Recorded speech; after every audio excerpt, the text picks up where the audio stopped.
ಬಲವಂತದ ಕ್ರಮ ಬೇಡ ಅನ್ನೋದನ್ನ ಅತಿ ಲಿಬರಲ್ ಆಗಿ ಎಲ್ಲರಿಗೂ ಸಿಕ್ಕಂಗೆ ಇದನ್ನ ಕೊಟ್ಕೋತ ಹೋದ್ರೆ ಇನ್ವೆಸ್ಟಿಗೇಷನ್ ಏಜೆನ್ಸಿಗಳು ಕೆಲಸ ಹೆಂಗೆ ಮಾಡಬೇಕು? 2021 ಒಳಗೆ ಸುಪ್ರೀಂ ಕೋರ್ಟ್ ಕ್ಲಿಯರ್ ಆಗಿ ಎಲ್ಲ ಲೋವರ್ ಕೋರ್ಟ್ಗಳಿಗೂ ಒಂದು ನಿರ್ದೇಶನ ಕೊಡ್ತು. ಹೈಕೋರ್ಟ್ ಅಂತಂದ್ರೆ ಏನು? ಅದು ನಾವು ಸಂವಿಧಾನ ಎತ್ತಿ ಹಿಡಿಯೋ ಜಾಗ. ರಾಜಸ್ಥಾನದ ಹೈಕೋರ್ಟಿನ ಎದುರಿಗೆ ಮನು ಮಹಾರಾಜಂದು ದೊಡ್ಡ ಮೂರ್ತಿ ಅದ. ಸಂವಿಧಾನದ ಓತ್ ಯಾರು ತಗೋತಾರೆ ನಮ್ಮ ದೇಶದೊಳಗೆ? ಅವ್ರು ಆ್ಯಕ್ಚುಲಿ ಜಾತಿ ಧರ್ಮ ಎಲ್ಲನೂ ಮೀರಿ ನಿಲ್ಲಬೇಕು, ಎಲ್ಲನೂ ಮೀರಿ ಜಜ್ಮೆಂಟ್ ಕೊಡಬೇಕು. ಇಲ್ಲಿ RSSನ ಮೇನ್ ಶತ್ರು ಮುಸ್ಲಿಮರಲ್ಲ.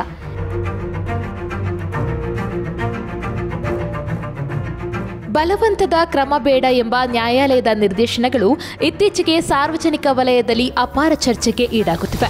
ನಿರ್ದಿಷ್ಟವಾಗಿ ಬಲಪಂಥೀಯ ವಿಚಾರಧಾರೆಯವರ ಪರವಾಗಿ ಇಂತಹ ಆದೇಶಗಳನ್ನು ಹೊರಡಿಸಲಾಗುತ್ತಿದ್ದು, ಇದರಿಂದ ಕೋಮು ಧ್ರುವೀಕರಣ ಶಕ್ತಿಗಳಿಗೆ ವಿಶೇಷ ರಕ್ಷಣೆ ಸಿಕ್ಕಂತಾಗುತ್ತಿದೆ ಮತ್ತು ಸಮಾಜದ ಸ್ವಾಸ್ಥ್ಯ ಕದಡಲು ಅವರಿಗೆ ಪ್ರೇರಣೆ ನೀಡಿದಂತಾಗುತ್ತಿದೆ ಎಂಬ ಅಪಸ್ವರಗಳು ಕೇಳಿಬರುತ್ತಿವೆ. ಈ ವಿಚಾರದ ಬಗ್ಗೆ ಹೈಕೋರ್ಟ್ನ ವಕೀಲರಾದ ರಾಜಲಕ್ಷ್ಮಿ ಅಂಕಲಗಿ ಅವರು ತಮ್ಮ ಒಳನೋಟಗಳನ್ನು ಹಂಚಿಕೊಂಡಿದ್ದಾರೆ. ಪೊಲೀಸ್ ತನಿಖೆಗಳು ಆರಂಭವಾಗುವುದಕ್ಕೂ ಮೊದಲೇ ಬಲವಂತದ ಕ್ರಮ ಬೇಡ ಎಂದು ನ್ಯಾಯಾಲಯಗಳು ನೀಡುತ್ತಿರುವ ಆದೇಶಗಳ ಕಾನೂನಾತ್ಮಕ ಮೌಲ್ಯವೇನು? ಫಸ್ಟ್ ಒಂದು ಕ್ಲಿಯರ್ ಮಾಡಬೇಕು ಅಂತಂದರೆ, ಕಾನೂನಿನೊಳಗೆ ಇಂಥ ಪ್ರೊವಿಷನ್ ಯಾವುದೂ ಇಲ್ಲ. ಇದೇನಿದ್ರೂ ಕೋರ್ಟಿಗೆ ಡಿಸ್ಕ್ರಿಷನರಿ ಅಥಾರಿಟಿ, ಡಿಸ್ಕ್ರಿಷನರಿ ಪವರ್ ಅಂತ ಒಂದಿರ್ತದೆ. ಪ್ರತಿ ಕೋರ್ಟು ಒಂದು ಬೇಲ್ ಕೊಡಬೇಕಾದ್ರೆ, ಒಂದು ಜಜ್ಮೆಂಟ್ ಕೊಡಬೇಕಾದ್ರೆ ಅದರ ಡಿಸ್ಕ್ರಿಷನ್ ಯೂಸ್ ಮಾಡ್ತದೆ. ಯಾಕೆ ಡಿಸ್ಕ್ರಿಷನ್ ಅನ್ನೋ ಶಬ್ದ ಯೂಸ್ ಮಾಡ್ತೇವೆ ಅಂತಂದರೆ, ಪ್ರತಿ ಕೇಸು ಒಂದೇ ಥರ ಇರೋದಿಲ್ಲ. ಆ್ಯಂಟಿಸಿಪೇಟ್ರಿ ಬೇಲ್ ಅಂತಂದರೆ ಪ್ರತಿ ಕೇಸಿಗೂ ಸಂದರ್ಭಗಳು ಡಿಫ್ರೆಂಟ್ ಇರ್ತಾವೆ. ಪ್ರತಿ ಮನುಷ್ಯ ಒಂದು ಡಿಫ್ರೆಂಟ್ ಸನ್ನಿವೇಶದೊಳಗೆ ಬೇಲ್ ಕೇಳ್ತಿರ್ತಾನೆ. ಅದಕ್ಕಾಗಿ ಒಂದೇ ಥರದ ನಿರ್ದೇಶನ ಎಲ್ಲ ಕೇಸ್ನಾಗೂ ವರ್ಕೌಟ್ ಆಗೋದಿಲ್ಲ. ಯಾವ ಕೇಸ್ನೊಳಗೆ ಇಂಥದ್ದನ್ನು ಬಳಸಬೇಕು ಅನ್ನೋದನ್ನು ಕೋರ್ಟಿನ ವಿವೇಚನೆಗೆ ಬಿಟ್ಟದ್ದಿರ್ತದೆ. ಆದರೆ ಈ ವಿವೇಚನೆ ಅನ್ನೋದು ಎಷ್ಟು ವಾಸ್ಟ್ ಶಬ್ದ ಅಂದರೆ, ಕೋರ್ಟು ಅದನ್ನು ಹೆಂಗೆ ಬೇಕಂಗೆ ಡಿಫೈನ್ ಮಾಡ್ಬೋದು. ಇತ್ತೀಚೆಗೆ ಒಂದು ನಿರ್ದಿಷ್ಟ ರಾಜಕೀಯ ಸಿದ್ಧಾಂತದ ವ್ಯಕ್ತಿಗಳ ಪರವಾಗಿ ಈ ರೀತಿ ಆದೇಶಗಳು ಬರುತ್ತಿರುವುದರ ಬಗ್ಗೆ ಸಾರ್ವಜನಿಕ ವಲಯದಲ್ಲಿ ಅಪಸ್ವರ ಕೇಳಿ ಬರುತ್ತಿದೆ. ಇದಕ್ಕೆ ನಿಮ್ಮ ಅಭಿಪ್ರಾಯ? ಜನರಿಗೆ ನೋಡಿದ ಕೂಡಲೇ ಏನು ಅನ್ನಿಸ್ತದೆ, ಬಲವಂತದ ಕ್ರಮ ಬೇಡ ಅಂತಂದರೆ ಯಾರು ಆ ಒಂದು ಒಪಿನಿಯನ್ಗೆ ಅಗೇನ್ಸ್ಟ್ ಇರ್ತಾರೆ ಅವರಿಗೆಲ್ಲ ಏನು ಅನ್ನಿಸ್ತದೆ, ಜಡ್ಜು ಬಯಾಸ್ಡ್ ಅದಾರೆ, ಯಾಕೆ ಒಂದೇ ಪಂಥದವರಿಗೆ ಒಂದೇ ಥರದ ವಿಚಾರಧಾರೆಯವರಿಗೆ ಈ ಥರ ಕೊಡ್ತಾರೆ ಅಂತಂತಾರೆ.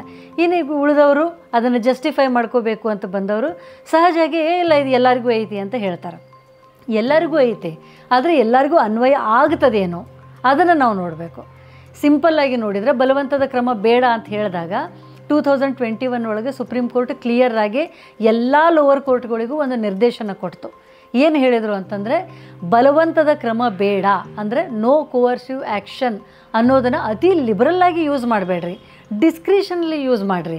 ಅತಿ ಲಿಬರಲ್ಲಾಗಿ ಎಲ್ಲರಿಗೂ ಸಿಕ್ಕಂಗೆ ಇದನ್ನು ಕೊಟ್ಕೋತ ಹೋದರೆ ಇನ್ವೆಸ್ಟಿಗೇಷನ್ ಏಜೆನ್ಸಿಗಳು ಕೆಲಸ ಹೆಂಗೆ ಮಾಡಬೇಕು? ಓಕೆ, ಈಗ ಪೊಲೀಸರ ಮೇಲೆ ಈಗ ಒಬ್ಬರು ಕಂಪ್ಲೇಂಟ್ ಕೊಡ್ತಾರೆ, ಹೋಗಿ ಇನ್ವೆಸ್ಟಿಗೇಷನ್ ಮಾಡಬೇಕು ಅಂತಂದರೆ ಪೊಲೀಸರಿಗೆ ಸ್ಟ್ಯಾಚ್ಯೂಟರಿ ರೈಟ್ಸ್ ಇರ್ತಾವೆ. ಬೇಲೇಬಲ್ ಒಫೆನ್ಸ್, ನಾನ್ ಬೇಲೇಬಲ್ ಒಫೆನ್ಸ್ ಅಂತ. ಬೇಲೇಬಲ್ ಅಂತ ಇದ್ದಾಗ ಅವರು ಒಂದು ಸ್ವಲ್ಪ ಲಿಬರಲ್ ಆಗಿರ್ತಾರೆ.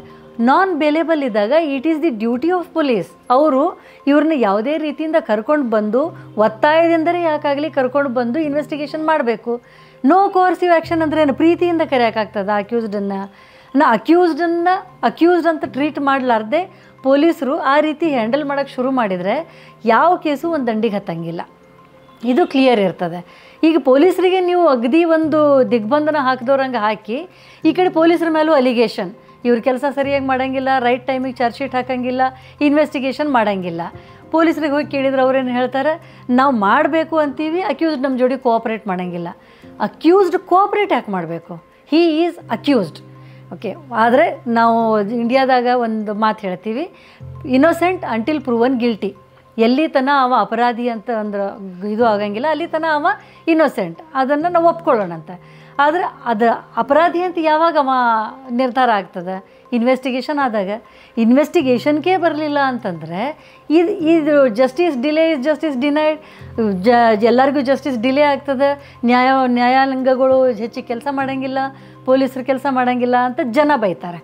ಅದೇ ಜನರು ಎದುರಿಂದ ಬಂದಂಥ ಜಡ್ಜ್ಗಳು ಈ ಥರ ನಿರ್ದೇಶನ ಕೊಡ್ತಾರೆ. ಇದು ಎಲ್ಲ ಒಂದ್ರೊಳಗೊಂದು ಸೇರಿಕೊಂಡದೆ.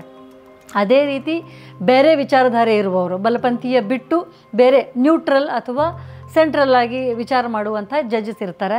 ಅವರು ಕ್ಲಿಯರಾಗಿ ಹೇಳ್ತಾರೆ ಇನ್ವೆಸ್ಟಿಗೇಷನ್ಗೆ ಕೋಆಪ್ರೇಟ್ ಮಾಡಿರಿ ಅಂತ. ಆ್ಯಂಟಿಸಿಪೇಟ್ರಿ ಬೇಲ್ ಅನ್ನೋದು, ಬೇಲ್ ಈಸ್ ಅ ರೈಟ್. ಯಾವುದೇ ಮನುಷ್ಯ ಕೋರ್ಟಿನ ಎದುರಿಗೆ ಹೋಗಲಿ, ನನ್ನ ಮೇಲೆ ಇಂಥ ಒಂದು ಆರೋಪ ಐತಿ, ನನಗೆ ಎನಿ ಟೈಮ್ ಅರೆಸ್ಟ್ ಮಾಡ್ಬೋದು, ನನಗೊಂದು ಅಂಥ ಅಂದಾಜು ಐತಿ, ನನಗೆ ಬೇಲ್ ಕೊಡ್ರಿ ಅಂತ ಕೇಳಿದರೆ ಕೋರ್ಟ್ ಕೊಡಬೇಕು. ಅದು ಕೋರ್ಟಿಂದ ಒಂದು ರೂಲ್ಸ್ ಅದ. ಇಲ್ಲಿ ಒಬ್ಬ ಪೊಲಿಟಿಷಿಯನ್ ಕೆಟ್ಟದಾಗಿ ಮಾತಾಡಿದರು. ಸಮಾಜದೊಳಗೆ ನಾವು IPC ಒಳಗಾಗಲಿ BNS ಒಳಗಾಗಲಿ ಈಗ ಸದ್ಯಕ್ಕೆ ಏನಂತ ಹೇಳ್ತೀವಿ, ಇದು ಕೋಮು ಧ್ರುವೀಕರಣ ಮಾಡುವಂಥ ಭಾಷೆ, ಇದನ್ನು ಮಾತಾಡೋದು ಮೊದಲಿನ IPC ಒಳಗಾಗಿದ್ದರೆ ಸೆಡಿಷನ್ ಒಳಗೆ ಬರ್ತಿತ್ತು. ಈಗನೂ ಅದೈತಿ, ಅದು ಇನ್ನೂ ಹೆಚ್ಚಿಗೆ ಸ್ಟ್ರಾಂಗ್ ಆಗಿ ಮಾಡ್ಯಾರ ಸೆಕ್ಷನ್ನು. ಆದರೆ ಆ ಸೆಕ್ಷನನ್ನು ಎಷ್ಟು ಸ್ಟ್ರಾಂಗ್ ಮಾಡ್ಯಾರಂದರೆ ದೇಶದ ಏಕತೆ ಮತ್ತು ಸುಭದ್ರತೆಗೆ ಭಂಗ ತರುವಂತಹ ಯಾವುದೇ ಒಂದು ಕೆಲಸ ಅಂತ ಹೇಳಿಬಿಡ್ತಾರೆ. ಈಗ ಅದು ಯಾರು ಅದನ್ನು ಡಿಫೈನ್ ಮಾಡ್ತಾರೆ ಅವ್ರ ದೃಷ್ಟಿ ಒಳಗೆ ನಾನು ಮನುಷ್ಯರೆಲ್ಲರೂ ಸಮಾನರು ಅಂತ ಹೇಳೋದೂ ಅಪರಾಧ ಆಗ್ಬೋದು. ಅದನ್ನು ನೀವು ಹೆಂಗೆ ಬೇಕಾದಂಗೆ ಡಿಫೈನ್ ಮಾಡ್ಬೋದು. ಇಂಥ ಒಂದು ಲಿಬರಲ್ ಅಸ್ತ್ರ ಕೊಟ್ಟು ಜಡ್ಜ್ಗಳು ತಲೆಯೊಳಗೆ ಕೋಮು ವಿಚಾರಗಳನ್ನು ತುಂಬಿ ಪೊಲಿಟಿಷಿಯನ್ಸಿಗೆ ಸ್ಪೆಷಲ್ ಟ್ರೀಟ್ಮೆಂಟ್ ಕೊಡುವಂಥ ವ್ಯಕ್ತಿಗಳು ಎದುರಿಗೆ ಬಂದಾಗ ಅವರು ಈ ಥರದ್ದೊಂದು ನಿರ್ದೇಶನ ಕೊಟ್ಟುಬಿಟ್ರೆ ಇನ್ವೆಸ್ಟಿಗೇಷನ್ ಅನ್ನೋದೇ ಆಗೋದಿಲ್ಲ. ಇದು ಪೊಲೀಸರಿಗೆ ಒಂಥರ ಕೈಕೊಳ ಹಾಕಿದಂಗೆ ಆಗ್ತದೆ. ಇಂಥ ಒಂದು ಪ್ರವೃತ್ತಿ ಕಡಿಮೆ ಆಗಬೇಕು. ಇದು ಕ್ಲಿಯರ್ ಆಗಿ ಇದು ಸ್ಟಾಪ್ ಆಗಬೇಕು. ಇಲ್ಲಾಂದರೆ ಜನರಿಗೆ ನ್ಯಾಯಾಂಗದ ಮೇಲೆ ನಂಬಿಕೆ ಕಡಿಮೆ ಆಗಕ್ಕೆ ಶುರುವಾಗ್ತದೆ. ಕೆಲವೊಮ್ಮೆ ನ್ಯಾಯಾಧೀಶರಾದವರು ಪೂರ್ವಗ್ರಹ ಪೀಡಿತರಾಗಿರುತ್ತಾರೆ ಎಂಬ ಅಭಿಪ್ರಾಯವನ್ನ ಒಬ್ಬ ವಕೀಲರಾಗಿ ನೀವು ಹೇಗೆ ವಿಶ್ಲೇಷಿಸುವಿರಿ? ಜಡ್ಜ್ ಅನ್ನೋರು ಯಾರು? ಅವರು ನಮ್ಮ ಸಮಾಜದ ಪ್ರಾಡಕ್ಟ್ಗಳೇ. ಆ ಸಮಾಜದ ಪ್ರಾಡಕ್ಟ್ ಅಂತಂದರೆ ಜಡ್ಜ್ ಆದ ಕೂಡಲೇ ಸಂವಿಧಾನದ ಓತ್ ಯಾರು ತಗೋತಾರೆ ನಮ್ಮ ದೇಶದೊಳಗೆ, ಅವ್ರು ಆ್ಯಕ್ಚುಲಿ ಜಾತಿ ಧರ್ಮ ಎಲ್ಲನೂ ಮೀರಿ ನಿಲ್ಲಬೇಕು, ಎಲ್ಲನೂ ಮೀರಿ ಜಜ್ಮೆಂಟ್ ಕೊಡಬೇಕು. ತಮ್ಮ ಎದುರಿಗಿರೋ ವ್ಯಕ್ತಿನ ಕ್ಲಿಯರಾಗಿ ಈಕ್ವಾಲಿಟಿ ಗ್ರೌಂಡ್ಸ್ ಮೇಲೆ ನೋಡಬೇಕು. ಹಂಗೆ ಎಷ್ಟು ಮಂದಿ ನೋಡ್ತಾರಂತ ಅನ್ನಿಸ್ತದೆ ನಮಗೆ. ಇವತ್ತಿನ ಸಂದರ್ಭದೊಳಗೆ ಅಷ್ಟೇ ಅಲ್ಲ, ಯಾವಾಗ ನಿಂದು ನೋಡ್ಕೊತ ಬಂದೀವಿ. ಬಯಾಸ್ ಅನ್ನೋದು, ಒಬ್ಬರ ಪರವಾಗಿ ಒಂದು ಧೋರಣೆ ತೊಗೊಳ್ಳೋದು, ಒಬ್ಬರ ಪರವಾಗಿ ಇನ್ನೊಂದು ಥರ ಧೋರಣೆ ತೊಗೊಳ್ಳೋದು, ಇದು ಮೊದಲಿನಿಂದ ಇತ್ತು. ಈ ಧೋರಣೆ ತೊಗೊಳ್ಳಾಕ ಅವರು ಯಾವ ಪಕ್ಷದ ಜೋಡಿ ತಮ್ಮನ್ನು ತಾವು ಐಡೆಂಟಿಫೈ ಮಾಡ್ಕೊಂಡಿರ್ತಾರೆ ಅದು ಕಾರಣ ಆಗಿರ್ತಿತ್ತು. ಆದರೆ ಅದಕ್ಕಿಂತ ಒಂದು ಡೀಪ್ ಲೆವೆಲಕ್ಕೆ ಹೋಗಿ ಆ ಮನುಷ್ಯನ ವ್ಯಕ್ತಿತ್ವದೊಳಗೆ ಬೆರೆತು ಬಿಟ್ಟಿದ್ರೆ, ಈಗ ಇದು ಯಾಕೆ ಅದು ವ್ಯಕ್ತಿತ್ವದೊಳಗೆ ಬರ್ತದೆ ಅಂತಂದರೆ, ಜಾತಿ ಅನ್ನೋದು ನಾವು ಎಷ್ಟು ದೊಡ್ಡ ಸ್ಟೇಜ್ ಮುಟ್ಟಿದ್ರು, ಎಷ್ಟು ಲೈಫ್ನಾಗ ಒಂದು ಹಂತ ಮುಟ್ಟಿದ್ರು ನಮ್ಮ ದೇಶದೊಳಗೆ ಅದನ್ನು ಮೀರಿ ನಿಲ್ಲುವಂಥ ವ್ಯಕ್ತಿಗಳು ಭಾಳ ಕಡಿಮೆ. ಹಾಗಿದ್ದಾಗ ಈ ಥರದ ಒಂದು ವಾತಾವರಣ, ಈ ಥರದ ಹೇಳಿಕೆಗಳು ಆ ಒಂದು ಮನಸ್ಥಿತಿ ಇರುವಂಥ ಜಡ್ಜ್ಗಳ ಬಾಯಿಯಿಂದ ಸಹಜವಾಗಿ ಬಂದುಬಿಡ್ತದೆ. ಇಂಥ ಯಾವ ನಿರ್ದೇಶನವೂ ಇಲ್ಲ. ಬಲವಂತದ ಕ್ರಮ ಬೇಡ ಎನ್ನುವ ಆದೇಶಗಳು ಬಲಾಢ್ಯ ಅಧಿಕಾರಶಾಹಿ ವ್ಯವಸ್ಥೆಯಿಂದ ಜನರ ನಾಗರಿಕ ಸ್ವಾತಂತ್ರ್ಯವನ್ನ ಕಾಪಾಡುವ ಆಯಾಮವನ್ನು ಹೊಂದಿರಬಹುದಲ್ಲವೇ? ಸಿವಿಲ್ ಲಿಬರ್ಟಿ ಅಂತ ಅನ್ನೋದು ಫಂಡಮೆಂಟಲ್ ರೈಟ್ಸ್ ಆ್ಯಂಗಲ್ದೊಳಗೆ ಅಷ್ಟೇ ನಾವು ನೋಡಬೇಕು. ಅದನ್ನು ಬಿಟ್ಟು ಬೇರೆ ಆ್ಯಂಗಲ್ದಾಗ ನೋಡಬಾರ್ದು. ಇನ್ನೂ ಲಿಬರಲ್ ಆಗಿ ವಿಚಾರ ಮಾಡೋಣಂತೆ. ಒಬ್ಬ ಜರ್ನಲಿಸ್ಟ್, ಈಗ ಅರ್ನಬ್ ಗೋಸ್ವಾಮಿನೇ ತಗೊಳ್ರಿ, ಇಂಥವ್ರು ಕೋರ್ಟ್ ಎದುರಿಗೆ ಹೋದಾಗ ತರಾತುರಿ ಒಳಗೆ ಒಂದು ದಿವಸದೊಳಗೆ ಕೆಲಸದ ಅವಧಿ ಇರಲಾರ್ದ ಟೈಮ್ನಾಗ ಜಡ್ಜ್ಗಳೆಲ್ಲ ಸೇರಿ ಅವನಿಗೆ ಬೇಲ್ ಕೊಟ್ಟರು. ಏನು ಮಾಡಿತ್ತು, ಅವನ ಮೇಲೆ ಕ್ಲಿಯರಾಗಿ ಅಲಿಗೇಷನ್ ಅದ, FIR ಅದ, ಅಂಥ ವ್ಯಕ್ತಿಗೆ ಬೇಲ್ ಕೊಟ್ಟರು. ಅದೇ ಸಿದ್ದಿಕ್ ಕಪ್ಪನ್ಗೆ 3 ವರ್ಷ ತನಕ ಜೈಲ್ದಾಗ ಉಳ್ಕೊಳ್ತಾ. ಯಾಕೆ? ಅವನದೇನು NIA ಒಳಗೆ ಹಾಕಿದ್ರು. NIA ಒಳಗೆ ಹಾಕುವಂಥ ಕೆಲಸ ಏನು ಮಾಡಿದ್ದ, ಜಸ್ಟ್ ಹಾತ್ರಸದೊಂದು ಘಟನೆಯನ್ನು ರಿಪೋರ್ಟ್ ಮಾಡೋಕ್ಕೆ ಹೋಗಿದ್ದ. ಅಂದರೆ ಇಲ್ಲಿ ನೀವು ಯಾವ ವ್ಯಕ್ತಿನ ರಿಪ್ರೆಸೆಂಟ್ ಮಾಡ್ತೀರಿ ಸೊಸೈಟಿ ಒಳಗೆ, ಯಾರನ್ನ ಪ್ರೊಟೆಕ್ಟ್ ಮಾಡ್ತೀರಿ, ಅದರ ಮೇಲೆ ನಿಮ್ಮ ಲಿಬರ್ಟೀಸನ್ನು ಗ್ಯಾರಂಟಿ ಕೊಡುವಂಥ ಪರಿಸ್ಥಿತಿ ಇವತ್ತು ಬಂದು ನಿಂತದ. ಇದಕ್ಕೆ ಕೋರ್ಟ್ಗಳು ಹೊರತಲ್ಲ, ಜಡ್ಜ್ಗಳು ಹೊರತಲ್ಲ. ಇದೆಲ್ಲದನ್ನು ಮೀರಿ ಜನರ ನಂಬಿಕೆಯನ್ನು ಕೋರ್ಟ್ಗಳು ಉಳಿಸ್ಕೋಬೇಕು ಅಂತಂದರೆ ರೈಟ್ ಟು ಈಕ್ವಾಲಿಟಿಯನ್ನು ತಲೆಯೊಳಗೆ ಇಟ್ಕೊಂಡು ಎಲ್ಲರಿಗೂ ಎಲ್ಲರ ಹಕ್ಕುಗಳು ಸಮ ಅಂತ ಮಾಡಿದರೆ ಇಂಥ ಒಂದು ಪ್ರವೃತ್ತಿಯಿಂದ ಹೊರಗೆ ಬರಬಹುದು. ಪಕ್ಷಪಾತಿ ಧೋರಣೆಯ ಇಂತಹ ಪುನರಾವರ್ತಿತ ಆದೇಶಗಳಿಂದ ನ್ಯಾಯಾಲಯಗಳ ಮೇಲೆ ಜನವಿಶ್ವಾಸ ಕಳೆದುಕೊಳ್ಳುವ ಅಪಾಯವಿದೆಯೇ? ಆ ಶಾಸಕಾಂಗ ಕಾರ್ಯಾಂಗದ ಮೇಲೆ ಜನರಿಗೆ ನಂಬಿಕೆ ಹೋಗ್ಯದ. ಒಂದೊಂದು ಟೈಮ್ನಾಗ ಒಂದೊಂದು ಥರದ ಕಾರ್ಯಾಂಗ ಇರ್ತದೆ. ಇನ್ನು ಶಾಸಕಾಂಗ ಅಂತಂದರೆ ಅವರು ಯಾವಾಗ ನನಗೆ ಶಾಸಕಾಂಗದ ಮೇಲೆ ನನಗೆ ಯಾಕೆ ನಂಬಿಕೆ ಬರೋಂಗಿಲ್ಲ ಅಂತಂದರೆ, ಇವತ್ತು ಐಡಿಯಾಲಜಿಗಳು ಅನ್ನೋದು ಉಳಿದಿಲ್ಲ. ಯಾರೂ ಯಾವ ಒಂದು ಸಿದ್ಧಾಂತಕ್ಕೂ ಜೋರಾಗಿ ಮಾತಾಡೋಂಗಿಲ್ಲ. ಯಾಕಂದರೆ ಅವರಿಗೆ ಒಂದು ಅಂಜಿಕೆ, ಇವತ್ತು ಈ ಪಾರ್ಟಿ ಒಳಗದೀನಿ, ನಾಳೆ ಆ ಪಾರ್ಟಿ ಬಾಗಿಲು ತೆಗೀತದೆ ಅದಕ್ಕೆ ಅವರು ಯಾವುದೋ ಒಂದು ಸಿದ್ಧಾಂತಕ್ಕೆ ಅಂಟುಕೊಂಡು ಮಾತಾಡಲಾರ್ದಂಥ ಒಂದು ಬೆನ್ನೆಲುಬು ಇರಲಾರ್ದ ಸ್ಥಿತಿಗೆ ರಾಜಕಾರಣಿಗಳು ಮುಟ್ಟಾರ. ಈಗ ಎಲ್ಲರಿಗೂ ಬಿಟ್ಟು ಉಳಿದಿರೋ ಒಂದೇ ಒಂದು ಹೋಪ್ ಅಂದ್ರೆ ಕೋರ್ಟ್. ಎಂಥ ಹಳ್ಳಿ ಒಳಗೆ ಹೋದರೂ ಮನುಷ್ಯ ಜಗಳ ತೆಗೆದ್ರೆ ನೀನು ಕೋರ್ಟ್ನಾಗ ನೋಡ್ತೀನಿ ಅಂತ ಒಂದು ಮಾತು ಹೇಳ್ತಾನೆ. ಅದು ಯಾಕಂದ್ರೆ ಅವನಿಗೆ ಇನ್ನೂ ಅಲ್ಲಿ ನಂಬಿಕೆ ಉಳಿದದ. ನಿನಗೆ MLA ಎದುರಿಗೆ ನೋಡ್ತೀನಿ ಅಂತ ಯಾರೂ ಹೇಳಂಗಿಲ್ಲ. ಹಾಗಿದ್ದಾಗ ಕೋರ್ಟ್ಗಳಿಗೆ ನಂಬಿಕೆ ಉಳಿಸ್ಕೊಳ್ಳುವಂಥ ಅವಶ್ಯಕತೆ ಅದ. ಇಲ್ಲಿ ಮಾತಿಗೂ ಕೊಡಾಕತ್ತಾರೆ ನೋ ಕೋರ್ಸಿವ್ ಆ್ಯಕ್ಷನ್ ನೋಡೋರಿಗೆ. ಆದರೆ ಇನ್ನೂ ಒಂದು ಕೆಟ್ಟ ಪರಿಸ್ಥಿತಿ ನಮ್ಮ ದೇಶದಾಗ ಏನದ ಅಂತಂದರೆ ಜನ ಮಾತಾಡ್ಕೊಳ್ಳಾಕತ್ತಾರ. ಇದು ಎಲ್ರಿ ಇಷ್ಟು ಕೆಟ್ಟ ಮಾತಾಡ್ದ ಅವನಿಗೆ ಬಲವಂತದ ಕ್ರಮ ಬೇಡ ಅಂತಾರಲ್ಲ ಅಂತ. ಈಗ ಯಾರು ಈ ಥರ ಮಾತಾಡಕತ್ತಾರ ಅವ್ರ ಜನಸಂಖ್ಯೆ ಬೇಕಾದಷ್ಟು ದೊಡ್ಡದದ, ಆದರೆ ಅವ್ರು ಮಾತಾಡಕತ್ತಾರ ಅನ್ನೋದು ಉಳಿದವ್ರಿಗೆ ಗೊತ್ತಿಲ್ಲ. ಯಾಕಂದರೆ ಅವ್ರ ಮಾತನ್ನು ಜನರಿಗೆ ಮುಟ್ಟಿಸುವಂಥ ಮೀಡಿಯಾಗಳು ಕಂಪ್ಲೀಟ್ ಕರಪ್ಟ್ ಆಗ್ಯಾವ. ಈಗ ಜನರ ಮಾತನ್ನು ನಾವು ತಿಳ್ಕೊಬೇಕು ಅಂದರೆ ಪರ್ಯಾಯ ಮೀಡಿಯಾದ ಥ್ರೂ ಅಷ್ಟೇ ತಿಳ್ಕೊಬೇಕು ಹೊರತು ಬೇರೆ ಎಲ್ಲೂ ಅವ್ರ ಮಾತನ್ನು ಜನರಿಗೆ ಮುಟ್ಟಿಸುವಂಥ ಒಂದು ಅವಕಾಶನೇ ಇಲ್ಲ. ಇನ್ನು ಇಲೆಕ್ಷನ್ ಕಮಿಷನ್ ಗತಿ ಅಂತೂ ನಮಗೆ ಗೊತ್ತೇ ಅದ. ದೇಶದೊಳಗೆ ಬೇರೆನೇ ವೇವ್ ಅದ, ಆದರೆ ರಿಸಲ್ಟ್ಗಳೇ ಬೇರೆ ಬರ್ತಾವೆ ಅನ್ನುವಂಥ ಮಾತನ್ನು ಬೇಕಾದಷ್ಟು ಜನ ಆಡಾಕತ್ತಾರೆ. ಆದರೆ ಅದು ಉಳಿದ ಜನರು ಯಾರು ಈ ಮೀಡಿಯಾದ ಎದುರಿಗಿಲ್ಲ ಅವರಿಗದು ಗೊತ್ತೇ ಆಗೋದಿಲ್ಲ. ಸೊ ಈಗ ಹೋಪ್ಸ್ ಇರೋದು ಕೋರ್ಟ್ಗಳ ಮೇಲೆ, ಯಾವ್ಯಾವ ಕಂಪ್ಲೇಂಟ್ ಅವ್ರ ಎದುರಿಗೆ ಬರ್ತದೆ, ಎಷ್ಟು ಪ್ರಯಾರಿಟಿ ಮೇಲೆ ಕೇಸನ್ನು ತೊಗೋಬೇಕು, ಯಾವ ರೀತಿ ಇನ್ವೆಸ್ಟಿಗೇಷನ್ಗೆ ಒಂದು ದಾರಿ ಮಾಡಿಕೊಡ್ಬೇಕು ಅನ್ನೋದನ್ನು ಕೋರ್ಟ್ಗಳು ಡಿಸೈಡ್ ಮಾಡಬೇಕು. ಈ ಪರ್ಟಿಕ್ಯುಲರ್ ಒಂದು ನೋ ಕೋರ್ಸಿವ್ ಆ್ಯಕ್ಷನ್ ಅಂತ ಬಂದಾಗ ಕಂಪ್ಲೇಂಟ್ ಕೊಟ್ಟವ್ರ ನಂಬಿಕೆನೂ ಹೋಗ್ತದಲ್ಲಿ. ಕಂಪ್ಲೇಂಟ್ ಕೊಟ್ಟವ್ರಿಗೆ ಇದು ಹೆಂಗೆ ಆಗ್ತದಂದರೆ ಇವ್ರು ಏನೋ ಕಾಟಾಚಾರಕ್ಕೆ ಕೊಟ್ಟಾರ ಅಂತ ಒಂದಿಷ್ಟು ಜನ ಮಾತಾಡ್ತಾರೆ, ಇನ್ನಿಷ್ಟು ಜನ ಪಾಪ್ಯುಲರ್ ಆಗೋ ಸಲುವಾಗಿ ಕೊಟ್ಟಾರ ಅಂತ ಒಂದಿಷ್ಟು ಜನ ಹೇಳ್ತಾರೆ. ಪೊಲಿಟಿಷಿಯನ್ಸ್ ವಿರುದ್ಧ ಕಂಪ್ಲೇಂಟ್ ಕೊಟ್ಟರೆ ಪಾಪ್ಯುಲರ್ ಆಗ್ತಾರೆ ಅನ್ನೋದು ಜನರ ತಲೆ ಆಗ್ಯದ. ಇಂಥ ಎಲ್ಲ ಹೋಗಬೇಕು, ನಿಜವಾದ ಇನ್ವೆಸ್ಟಿಗೇಷನ್ ಆಗಬೇಕು ಅಂತಂದರೆ ಕೋರ್ಟ್ಗಳು ಅಕ್ಯೂಸ್ಡ್ಗೆ ಕ್ಲಿಯರಾಗಿ ಬೇಲ್ ತಗೊಳ್ಳೋರಿಗೆ ಒಂದು ಕಂಡೀಷನ್ ಹಾಕಬೇಕು, ತನಿಖೆಗೆ ಸಹಕಾರ ನೀಡಿ. ಇದು ಒಂದು ಮಾತು ಹೇಳಿದರು ಅಂತಂದರೆ ಪೊಲೀಸರಿಗೆ ಅವ್ರ ಕೈ ಸ್ಟ್ರಾಂಗ್ ಮಾಡ್ದಂಗೆ ಆಗ್ತದೆ, ಇನ್ವೆಸ್ಟಿಗೇಷನ್ನು ಸ್ಟ್ರಾಂಗ್ ಆಗ್ತಾವೆ. ಇಂಥ ಒಂದು ಕೆಲಸನ ಕೋರ್ಟ್ಗಳು ಬಿಡಬೇಕು ಅಂತ ವಕೀಲರಾಗಿ ನನಗೆ ಅನ್ನಿಸ್ತದೆ. ಸಂವಿಧಾನದ ನೆಲೆಗಟ್ಟಿನಲ್ಲಿ ಕೆಲಸ ಮಾಡಬೇಕಾದ ನ್ಯಾಯಾಲಯಗಳ ಅಂಗಳವನ್ನ ಮನುವಾದ ಪ್ರವೇಶಿಸಿ ಪ್ರಭಾವಿಸುತ್ತಿದೆ ಎಂಬ ಅಭಿಪ್ರಾಯವನ್ನ ನೀವು ಒಪ್ಪುವಿರಾ? ಕರೆಕ್ಟಾಗಿ ಅದು ಯಾಕಂತಂದರೆ ನೀವು ಭಾಳ ಡೀಪಾಗಿ ನೋಡಿದರೆ RSS ಈಗ 100 ವರ್ಷದ ಸೆಲೆಬ್ರೇಷನ್ ಮಾಡಕತ್ತದೆ.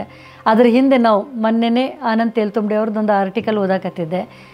ಹೆಂಗೆ RSS ಸ್ಟ್ರಾಂಗ್ ಯಾಕೆ ಬರೋಕ್ಕೆ ಕಾರಣ ಆಯಿತು ಅಂತಂದರೆ, ಯಾವಾಗ ಹಿಂದುಳಿದ ವರ್ಗಗಳು, ದಲಿತ ವರ್ಗಗಳು ತಮ್ಮ ರೈಟ್ಸನ್ನು ಅಸರ್ಟ್ ಮಾಡೋಕ್ಕೆ ಶುರು ಮಾಡಿದ್ರು, ಆವಾಗ ಅದನ್ನು ಹತ್ತಿಕ್ಕೂ ಸಲುವಾಗಿ RSS ಸ್ಟ್ರಾಂಗ್ ಆಯಿತು.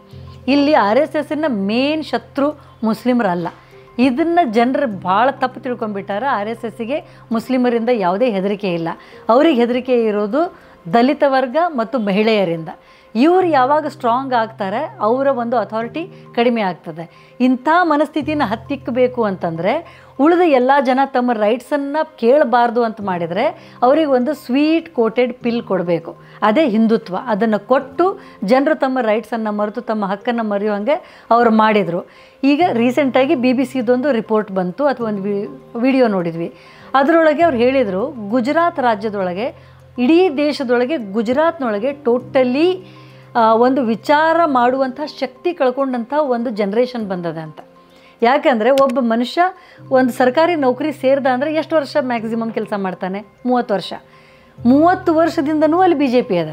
ಅಂದರೆ ಒಬ್ಬ ಮನುಷ್ಯ ಅಧಿಕಾರ ತೊಗೊಂಡಾಗಿನಿಂದ ರಿಟೈರ್ ಆಗೋ ತನೂ ಅವರು ಒಂದೇ ರಾಜಕೀಯ ಪಕ್ಷದ ಆಡಳಿತ ನೋಡ್ಯಾರ. ಅಲ್ಲಿ ಡಿಸೆಂಟ್ ಅನ್ನೋದು ನೋಡಿಲ್ಲ, ವಿರೋಧ ಪಕ್ಷ ನೋಡಿಲ್ಲ, ಬೇರೆ ವಿಚಾರಧಾರೆ ನೋಡಿಲ್ಲ. ಅವರು ಇಡೀ ರಾಜ್ಯ ಒಂದೇ ಥರದ ಅಮಲಿನೊಳಗೆ ತೇಲ್ತದೆ. ಇನ್ನು ನೀವು ಜುಡಿಷಿಯರಿಗೆ ಬಂದಾಗ ರಾಜಸ್ಥಾನದ ಹೈಕೋರ್ಟಿನ ಎದುರಿಗೆ ಮನು ಮಹಾರಾಜಂದು ದೊಡ್ಡ ಮೂರ್ತಿ ಅದ. ಹೈಕೋರ್ಟ್ ಅಂತಂದ್ರೆ ಏನು? ಅದು ನಾವು ಸಂವಿಧಾನ ಎತ್ತಿ ಹಿಡಿಯೋ ಜಾಗ. ಸಂವಿಧಾನದ ಪ್ರೊಟೆಕ್ಷನ್ ಮಾಡಿರಿ, ನಮಗೆ ನಮ್ಮ ಹಕ್ಕನ್ನು ಕಾಪಾಡ್ರಿ ಅಂತ ಯಾವುದೋ ಮನುಷ್ಯ ಹೈಕೋರ್ಟಿಗೆ ಹೋಗ್ತಾನೆ ತನ್ನ ಅಹವಾಲು ತೊಗೊಂಡಂದ್ರೆ, ಬಾಗಲ್ದಾಗ ಮನು ಮೂರ್ತಿ ನೋಡ್ದ ಅಂತಂದ್ರೆ ಅವನಿಗೆ ಆ ಕೋರ್ಟಿನ ಮ್ಯಾಗ ನಂಬಿಕೆ ಬರ್ತದ. ಮನು ಅಂತ ಅಂದ್ರೆ ಮನುಷ್ಯನನ್ನು ಒಡೆದು ಆಳುವಂಥ ಐಡಿಯಾಲಜಿ. ಆ ಮನುಷ್ಯನ ಮೂರ್ತಿ ನೋಡಿ ಒಳಗೆ ಹೋಗಿ ನನಗೊಂದು ನ್ಯಾಯ ಕೊಡ್ರಿ ಅಂತ ಯಾವ ಬಾಯಿಲೆ ಅವ ಕೇಳ್ತಾನೆ, ಕೋರ್ಟ್ ಯಾವ ಬಾಯಿಲೆ ಕೊಡ್ತದೆ. ಆ ಮೂರ್ತಿ ಇವತ್ತಿಗೂ ಕೋರ್ಟಿನ ಎದುರಿಗೆ ಐತಿ ಅಂತಂದರೆ ಇದನ್ನು ಪ್ರಜಾಪ್ರಭುತ್ವದ ಅಣಕ ಅಷ್ಟೇ ಅಲ್ಲ, ಸಂವಿಧಾನದ ಅಣಕ ಅಂತೂ ನಾವು ತಿಳ್ಕೊಬೇಕಾಗ್ತದೆ. ಮನುವಾದನ ಹೊಡೆದು ಉರುಳಿಸೋತನ ಎಲ್ಲಿ ತನ ಅಂಬೇಡ್ಕರ್ ರೈಟ್ ಥಾಟ್ಗಳು ಜನರಿಗೆ ಮುಟ್ಟೋದಿಲ್ಲ. ಭಾಳ ಕಷ್ಟ ಆಗ್ತದೆ. ಸಂವಿಧಾನನ ಎತ್ತಿ ಹಿಡಿಯುವಂಥ ವ್ಯಕ್ತಿಗಳು ಕೋರ್ಟ್ ಒಳಗೆ ಇದ್ದರೂ ಸಹಿತ ಅವ್ರ ಧ್ವನಿಗಳು ಬೇರೆ ಬೇರೆ ಕಡೆ ಹೊರಗೆ ಬರೋದೇ ಇಲ್ಲ. ಅಲ್ಲಿ ಏನಿದ್ರೂ ಒಂದು ಕಾಮನ್ ವಿಚಾರಧಾರೆ ಕೆಳಗೇ ಕೆಲಸ ಮಾಡೋಕ್ಕೆ ಶುರುವಾಗ್ತದೆ. ಜನರಿಗೆ ಯಾವುದೇ ನಿಜ ಮುಟ್ಟೋದಿಲ್ಲ, ಒಳಗೆ ಏನಾಯ್ತು ಅನ್ನೋದು ಗೊತ್ತೂ ಆಗೋದಿಲ್ಲ ಜನರಿಗೆ.